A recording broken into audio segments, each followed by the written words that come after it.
khusus untuk akne, di mana akne yang saya jelaskan ini adalah paling banyak, merupakan penyakit kulit yang ketiga, penyakit kulit kosmetik ketiga di Indonesia.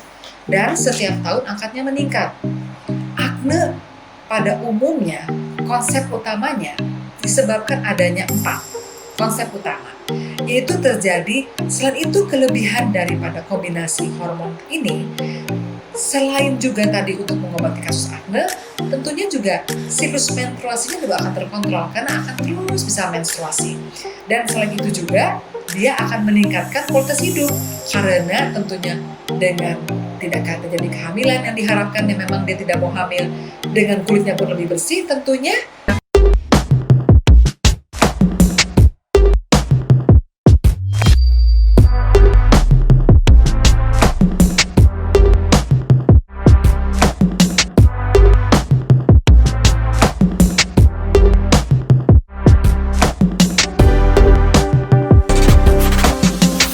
Halo beauties, assalamualaikum warahmatullahi wabarakatuh.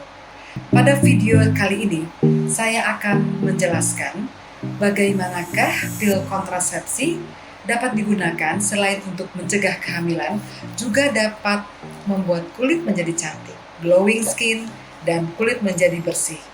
Jadi secara umum bahwa kontrasepsi hormonal itu adalah suatu cara untuk pencegahan terjadinya sel telur oleh sperma atau terjadinya pencegahan konsepsi, sehingga tentunya sel telah yang dibuahi itu tidak akan menempel pada dinding rahim.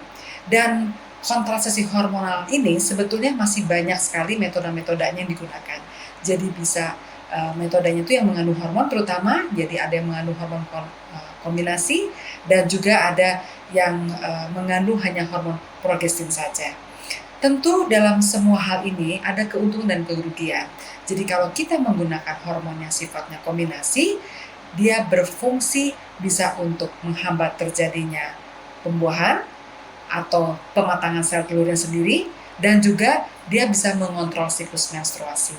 Tetapi sekarang ini kontrasepsi hormon yang kombinasi secara oral atau yang diminum berupa pil itu bisa juga digunakan selain untuk mencegah kehamilan, bisa digunakan untuk pengobatan dari jerawat dan juga pertumbuhan rambut yang berlebihan pada wanita disebut dengan hirsutisme, dan juga pada kelainan-kelainan adanya polycystic ovarian syndrome. Tentu ini keadaan semuanya keadaan ditandai dengan adanya hiperandrogen. Selain itu, dengan pil kontrasepsi ini juga dapat menurunkan resiko kanker pada ovarium dan juga pada endometrium. Dan dapat juga mengatur siklus menstruasi menjadi teratur. Selain itu juga adanya nyeri pada menstruasi itu akan dihambat. Memang sudah banyak komposisi daripada pil kontrasepsi ini. Tentu kita harus memilih yang sesuai yang kita inginkan. Tentunya salah satunya adalah pil kontrasepsi yang baik untuk kulit. Sebelumnya akan saya jelaskan dulu bahwa kulit itu terdiri dari beberapa reseptor. Ada estrogen, ada juga reseptor androgen. Tentu reseptor estrogen itu pada wanita khususnya itu bisa mencegah terjadinya penuaan dini karena dia bisa berperan pada sel keratinosit di kulit atau epitel kulit, juga bisa berperan pada fibroblast di mana itu akan meningkatkan kolagen sehingga dia kulit menjadi kenyal, menjadi kencang, menjadi elastis, ya. Dan juga dia mengatur hidrasi sehingga kulit tidak kering. Dan juga ada hormon androgen. Namun hormon androgen ini dalam jumlah yang berlebihan mengalami hiper, tentunya akan menimbulkan masalah. Masalahnya adalah bisa menimbulkan suatu jerawat yang tidak disukai, dan juga akan menimbulkan pertumbuhan rambut yang tidak disukai karena tumbuh rambut tebal di tempat-tempat yang harusnya ada pada seorang pria, tetapi tumbuh pada wanita. Misalnya kumis, jambang, rambut-rambut bagian kaki, lengan, dada, perut yang tidak disukai. Dan selain itu akan menjadikan kebotakan pada rambutnya yang disebut dengan alopecia androgenik. Nah, khusus untuk akne, di mana akne yang saya jelaskan ini adalah paling banyak, merupakan penyakit kulit yang ketiga, penyakit kulit kosmetik ketiga di Indonesia. Dan setiap tahun angkanya meningkat, di mana pada tahun 2007 itu sudah 80% kasusnya meningkat, apalagi di tahun-tahun sekarang ini.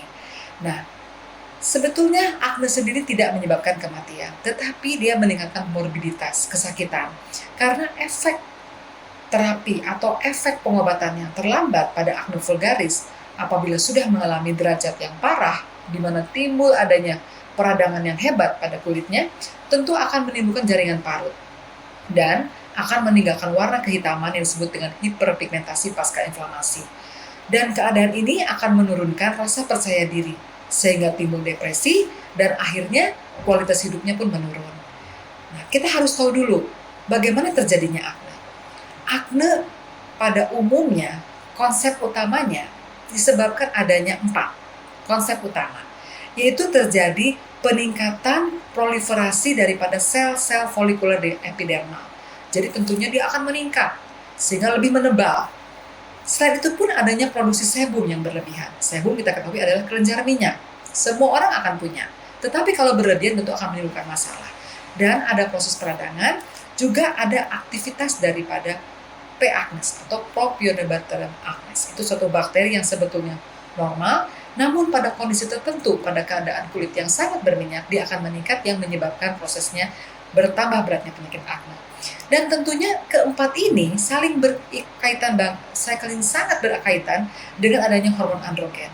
Karena hormon androgen itu akan menyebabkan membesarnya daripada kelenjar sebasea. Jadi kita ketahui bahwa di kelenjar sebasea itu ada namanya sel sebosit. Sebosit itu akan bertambah banyak. Setelah itu dengan bertambahnya sebosit, makanya sebumnya akan meningkat. Disertai juga androgen yang meningkat ini menyebabkan terjadinya tadi hiperproliferasi. Jadi akan bertambah sel-sel epitel yang ada di saluran kelenjar sebaseanya. Itu biasanya di bagian lehernya atau disebut dengan acroinfundibulum daripada folikel sebasea. Dengan dia makin menebal, tentu makin menebal, menyempit, sehingga menumpuk. Sebumnya menumpuk, jaringan sel yang di situ pun menumpuk, akibatnya dia membengkak di bagian sebaseanya menjadi mikrokomedo. Terjadinya proses inflamasi itu akan terus terjadi. Dengan adanya androgen yang makin meningkat, dengan adanya hipersebasea tadi, minyak yang makin berbanyak, tentunya ini akan menyebabkan proses inflamasi akan meningkat, sehingga terjadilah proses jerawat. Dari mulai tingkat yang ringan awalnya, menjadi sedang dan menjadi berat. Dan peningkatan daripada jerawat ini keparahannya sangat dipengaruhi juga oleh adanya faktor-faktor daripada lifestyle, pola makan, lingkungan yang tidak sehat, atau misalnya merokok, polusi, atau penggunaan kosmetik, atau muka yang jarang dibersihkan, atau sering cuci muka yang berlebihan. Karena itu akan meningkatkan faktor inflamasi, akan meningkatkan juga androgen, sehingga akan bertambah parah lagi. Jadi dapat dikatakan bahwa peran androgen dalam kejadian acne itu sangat-sangat berperan. Karena tadi, satu bisa menyebabkan inflamasi, juga dia bisa menyebabkan adanya hiperproliferasi daripada epitel di folikel sebaseanya sendiri, dan juga akan meningkatkan sebum yang tentunya semua akan menimbulkan juga timbulnya bakteri, sehingga dari mulai jerawat yang meradang sampai infeksi, sampai akhirnya timbullah keadaan lebih parah lagi, jaringan-jaringan parut yang tentunya ini akan menyebabkan pengobatannya lebih sulit dan meninggalkan gejala sisa, menimbulkan kecacatan pada wajah sehingga menimbulkan depresi. Nah, dalam pengobatan acne sendiri tentu tidak semuanya sama, tergantung daripada tingkat derajat keparahan acne sendiri. Dari mulai tingkat ringan, sedang, dan berat, ditandai dengan adanya jumlah komedonya sendiri. Jadi kalau komedo kurang dari 20, tanpa biasanya ada peradangannya, atau misalnya ada pustulnya, itu adalah lesi berbentuk peradangan yang ada nanahnya, itu kalau kurang dari 15, itu masih disebut ringan. Tetapi kalau sudah sedang, melebihi dari 20, tapi masih kurang dari 100, itu sudah masuk ke dalam sedang, yang tadi ringan, yang komedo kurang dari 20-nya.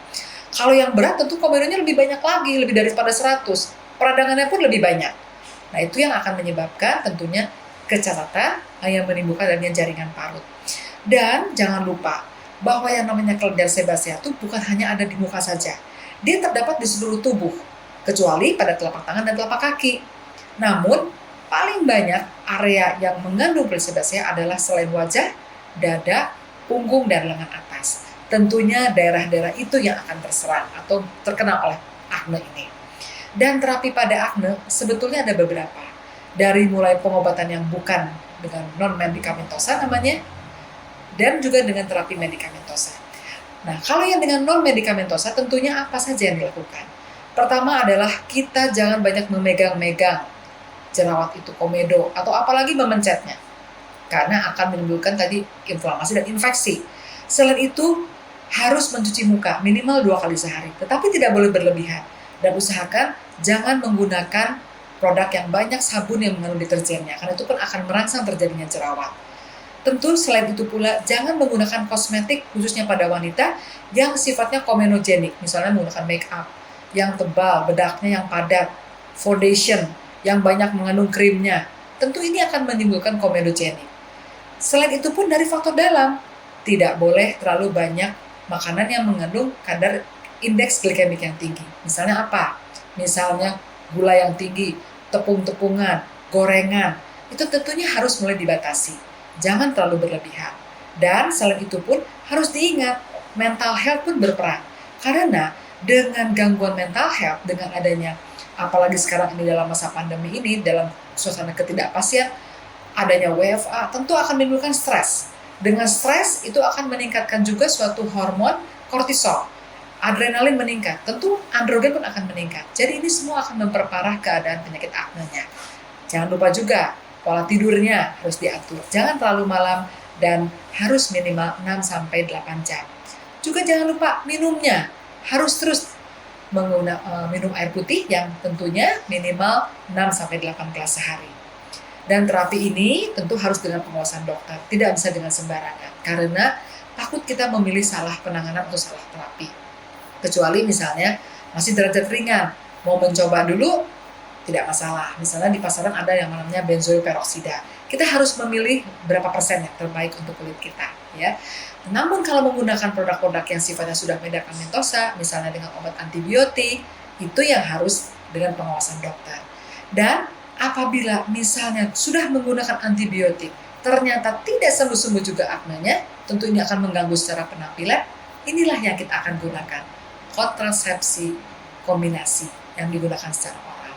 Jadi kontrasepsi kombinasi ini itu cukup baik, di mana dia bisa mengatasi, menurunkan androgen. Dia bisa menurunkan androgen, reseptor androgen di ovarium, juga bisa menurunkan reseptor androgen di adrenal. Jadi bersifat anti-androgenik. Jadi ada sekarang terapi hormonal pada acne vulgaris, di mana menurut Indonesia Acne Expert Meeting tahun 2015, bahwa pemberian kontrasepsi oral kombinasi secara oral, tentu ini merupakan lini kedua untuk terapi acne dengan derajat yang berat. Tetapi di Acne Work Group American Academy of Dermatology tahun 2016, dikatakan bahwa hormonal kombinasi secara oral ini dapat diberikan pada acne derajat sedang dan derajat berat. Jadi dapat dikatakan bahwa direkomendasikan bagi wanita yang juga menginginkan efek kontrasepsi dan juga ingin memperbaiki penampilan kulitnya supaya lebih bersih tanpa adanya jerawat, tentu dapat digunakan pil kontrasepsi ini. Jadi ada beberapa kombinasi yang paling banyak digunakan saat ini yang beredar di Indonesia adalah kombinasi antara etinyl estradiol dan ciprofloxacin asetat. Karena kita tahu bahwa mekanisme kerja dari pil ini, dia bisa menghambat adanya peningkatan daripada bisa menurunkan kadar testosteron di sini. Jadi kita ketahui bahwa hormon dari hipofisis anterior tentu ini akan merangsang terjadinya pengeluaran FSH-LH. Ini adalah suatu teori di mana tuh hormon FSH-LH ini akan merangsang mengeluarkan hormon-hormon reproduksi yang ada di ovarium, khususnya ada juga selain estrogen juga ada androgen. Tentu ini akan dikurangi. Dan selain itu, kombinasi daripada hormon ini, etinyl estradiol dan ciprofloxacin asetat ini dapat meningkatkan suatu namanya sex hormone binding globulin. Kita ketahui bahwa sex hormone binding globulin ini kalau meningkat, tentu dia akan mengikat testosteron yang bebas. Karena kita ketahui bahwa testosteron itu terjadinya bukan hanya dari proses dari androgen yang ada di ovarium, tetapi bisa juga dihasilkan dari adrenal. Sehingga kelenjar adrenal itu di mana itu adanya di ginjal, jadi ada kelenjar adrenal di situ, di mana kelenjar itu akan menghasilkan suatu hormon yang disebut dengan DHEA. Nah inilah DHEA ini tentunya nantinya akan menghasilkan suatu hormon yang disebut dengan testosteron, yang mana testosteron ini nanti akan menghasilkan beberapa perubahan, jadi akan menghasilkan salah satunya adalah DHT dengan adanya enzim 5-alfa redutase. Jadi DHT inilah yang paling berperan untuk terjadinya jerawat. Karena DHT ini atau dehidrotestosteron ini yang paling utama menyebabkan terjadinya peningkatan sebum. Sehingga dengan kita berikan hormon kombinasi tadi, dia akan menangkap free testosteron yang tadi berubah menjadi DHT ini, tentunya akan ditangkap. Sehingga tentunya testosteron yang beredar, yang bebas akan diikat. Sehingga tentunya ini akan menurunkan derajat keparahan daripada acne vulgaris. Jadi salah satu indikasi penggunaan hormon kombinasi untuk digunakan, itu digunakannya satu, pada jerawat dengan kondisi hiperandrogen. Dan juga bisa digunakan pada jerawat yang late onset. Jadi misalnya muncul pada usia 25 tahun. Kita ketahui biasanya jerawat muncul pada usia 15 dan sampai 18 tahun. Di mana fase puncaknya antara 17 sampai 21 tahun. Tetapi kalau misalnya terjadi pada 25 tahun, bisa digunakan juga indikasinya untuk digunakan kombinasi kontrasepsi oral ini. Dan juga bisa digunakan pada akne yang tumbuh pada daerah yang rahang. Pada daerah misalnya daerah janggut atau jambang. Itu bisa digunakan pil kontrasepsi ini. Atau misalnya akne yang sering munculnya pada waktu siklus menstruasi. Berarti dia ada gangguan perubahan hormonal di situ. Atau juga pada akne komedo dengan sangat banyak berminyaknya. Salah satu yang lainnya adalah akne yang tidak respon dengan terapi-terapi yang biasa konvensional. Jadi sekarang sudah banyak sekali jenis-jenis kontrasepsi oral kombinasi yang digunakan untuk terapi acne. Yang utamanya adalah kombinasi antara ciprotron asetat dengan ethinylestradiol karena dia berfungsi sebagai penghambat reseptor androgen. Dan tentunya ini sudah dapat dikatakan bahwa dengan isi yang mengandung ciprotron asetat tadi, di mana dia dikombinasikan dengan ethinylestradiol, ternyata dapat melakukan perbaikan antara 75-90% wanita dengan acne dengan dosis yang diberikan teratur, di mana mulai perbaikan bisa pada bulan ketiga dan bulan ke-6. Jadi jangan berharap pada waktu bulan pertama diberikan langsung akan membaik. Jadi dia akan efektif itu pada bulan ketiga dan bulan ke-6. Tentunya dia pun dengan efek samping yang kecil. Dan ini sudah ada review dari beberapa jurnal yang diberikan, bahwa dengan penggunaan kombinasi ini, ternyata dia dapat efektif untuk menurunkan atau mengobati kasus-kasus jerawat yang sedang sampai yang berat, dan juga kasus-kasus yang tadi pertumbuhan rambut yang tidak semestinya tumbuh pada wanita, biasanya tumbuhnya pada pria, yang disebut dengan hirsutisme. Jadi dapat dikatakan bahwa efikasi kombinasi ini cukup baik, dan juga efeknya tidak bermasalah, ataupun efeknya akan lebih sinergis apabila misalnya kita memberikan pada pasien acne yang diberikan juga antibiotik, ya. Jadi tidak masalah, bisa digabung dengan kombinasi dengan penggunaan antibiotik. Selain itu, kelebihan daripada kombinasi hormon ini, selain juga tadi untuk mengobati kasus acne, tentunya juga siklus menstruasinya juga akan terkontrol karena akan terus bisa menstruasi. Dan selain itu juga dia akan meningkatkan kualitas hidup karena tentunya dengan tidak terjadi kehamilan yang diharapkan, yang memang dia tidak mau hamil, dengan kulitnya pun lebih bersih, tentunya dampak positifnya apa? Kesehatan jiwanya, mental health-nya akan lebih baik, tidak terjadi depresi. Dan selama ini pun tidak ada laporan penggunaan kontrasepsi oral ini menyebabkan kegemukan. Jadi tidak ada efek terhadap BMI, dan juga tidak ada efek terhadap tekanan darah yang akan meningkat. Ya. Itu sudah dilakukan penelitiannya selama 12 bulan. Dan dibandingkan, ternyata ada perbandingan antara kombinasi oral kontrasepsi yang isinya ciprotron asetat dan ethinylestradiol dengan ethinylestradiol dengan levonorgestrel, ternyata yang isinya ethinylestradiol dengan ciprotron asetat ternyata lebih efektif, lebih superior, bisa menurunkan daripada jumlah lesi acne tersebut. Dan kita ketahui bahwa efek antiandrogen yang paling diutamakan untuk keadaan penggunaan kombinasi ini khusus untuk jerawat. Tetapi tetap ya, kita harus pertimbangkan karena setiap penggunaan obat apapun pasti ada efek sampingnya. Dan biasanya ini tergantung individu. Jadi tidak semua orang akan merasakan ini. Tetapi kalau ada, biasanya efek sampingnya itu 3 bulan pertama. Ada mual, ada muntah, ada nyeri payudara, ada nyeri kepala, bisa juga terjadi gangguan menstruasi, dan juga ada resiko peningkatan berat badan. Tetapi itu biasanya 3 bulan pertama. Setelah itu dia akan mengalami hal-hal yang normal.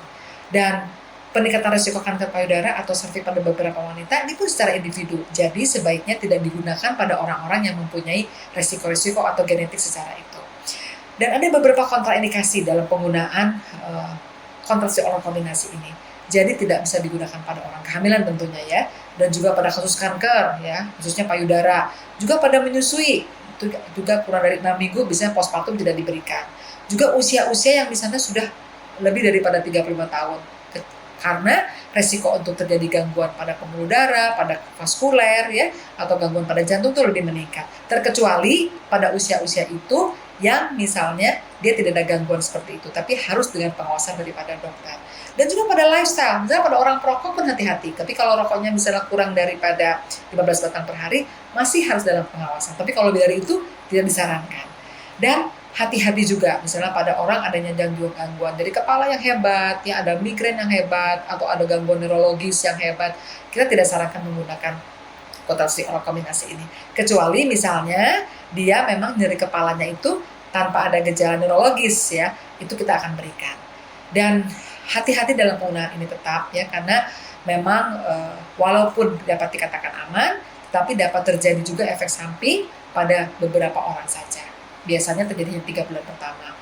Dan untuk penggunaannya biasanya digunakan saat hari pertama mens. Jadi penggunaan ini kapan? Nah, tentunya digunakan pada saat hari pertama mens atau pada hari kelima menstruasi. Tapi misalnya pada orang yang ingin lebih baik lagi, memang lebih efektif digunakan pada saat hari pertama menstruasi. Atau misalnya digunakan juga bisa pada hari minggu pertama setelah onset menstruasi. Misalnya dia mau mulai kontrasepsi ini tetapi sudah dilewati mensnya, tidak apa-apa, minggu pertama diberikan. Atau bisa kapan saja diberikannya, asal harus dipastikan bahwa dia tidak hamil. Ya. Dan yang penting sekali kita harus mengetahui sebelum menggunakan ini bahwa apakah kita punya riwayat penyakit-penyakit kardiovaskuler, penyakit jantung, darah tinggi, gangguan hati, ya, atau misalnya ada riwayat kanker payudara, ya. Nah itu tentunya kita tidak sarankan menggunakan ini. Tetapi yang penting bahwa hormon ini digunakan selama 6-12 bulan, ya, atau sampai 3 tahun, ya, atau lebih, itu dapat ditoleransi dengan baik. Jadi cukup aman. Kalau misalnya kita kapan mulai diminumnya, dan sudah dikatakan bahwa bisa kapan saja asal tidak hamil, cuman kita harus melihat, biasanya isinya ada 28 tablet. Yang efektifnya, yang aktifnya hanya 21, dimana yang 7 adalah placebo. Jadi kalau ada 28 tablet, isinya diminum terus. Setelah itu diminum kembali. Tapi kalau hanya 21 tablet, maka ada waktu 7 hari yang tidak usah diminum, waktu kosong, waktu free. Ya. Dan sekali lagi saya katakan bahwa dalam penggunaan kontrasepsi oral kombinasi ini tentunya bisa dikombinasi dengan terapi-terapi acne yang lainnya. Bisa dengan menggunakan antibiotik, dapat juga digunakan dengan isotretinoin, tetapi hati-hati ya, isotretinoin pun tidak dapat digunakan secara bebas. Harus dengan pengawasan dokter karena menimbulkan juga beberapa efek samping lainnya. Selain itu, isotretinoin pun dapat menyebabkan teratogenik pada bayi yang dikandungnya ya. Jadi manfaat kelebihannya dari penggunaan kontrasepsi oral kombinasi ya untuk keadaan acne yang hiperandrogen, tentunya manfaatnya punya kelebihannya ya. Jadi pada orang-orang usia reproduktif yang tidak mau hamil, dia cukup efektif mencegah kehamilan. Juga misalnya dia ingin membuat haidnya menjadi lebih teratur, ini pun bisa dilakukan karena memang banyak sekali misalnya yang menggunakan implan atau yang mengandung suntikan daripada kontrasepsi itu ternyata tidak menjadi menstruasi. Ternyata dengan menggunakan hormon kontrasepsi oral seperti ini, kombinasi ini, tetap menstruasinya teratur. Dan tidak dengan kegemukan. Karena walaupun dia menyebabkan dia sebagai anti-androgenik, tetapi dia tidak meretensi cairan, sehingga dia tidak menyebabkan kegemukan. Dan biasanya memang kalau menggunakan pil hormon, biasanya suka menimbulkan flek. Nah, pada kasus ini tidak. Karena dosis estrogen yang diberikannya cukup kecil, sehingga tidak menimbulkan efek flek pada kulit. Dan selain itu juga bisa mengurangi resiko pada kanker rahim dan juga mengurangi rasa nyeri saat datang bulan dan bisa mengembalikan kesuburan dengan cepat. Jadi begitu berhenti dia bisa mengubah kesuburan ya. Dan itulah, dan tentunya juga ini cukup efektif selain untuk digunakan pada wanita reproduktif, juga bisa untuk mencegah kehamilan dan juga bisa digunakan untuk kecantikan pada kulit dan kesehatan juga. Dengan penggunaan teratur dan efektif, tentunya pada kasus jerawat pada bulan ketiga dan bulan keenam biasanya akan menjadi perbaikan. Jadi demikianlah itu dari saya tentang bagaimana pengobatan akne khususnya atau hirsutisme atau pertumbuhan rambut ya yang berlebihan yang tidak semestinya pada wanita yang bisa tumbuh pada pria itu dapat diperbaiki dengan menggunakan kombinasi kontrasepsi oral dengan isinya tadi ethylene estradiol dan siloteron asetat. Semoga pada para beauties dapat bermanfaat dan juga silahkan disimak video ini dan jangan lupa di subscribe, like, share, dan komen. Terima kasih. Wabillahi taufiq wal hidayah. Wassalamualaikum warahmatullahi wabarakatuh.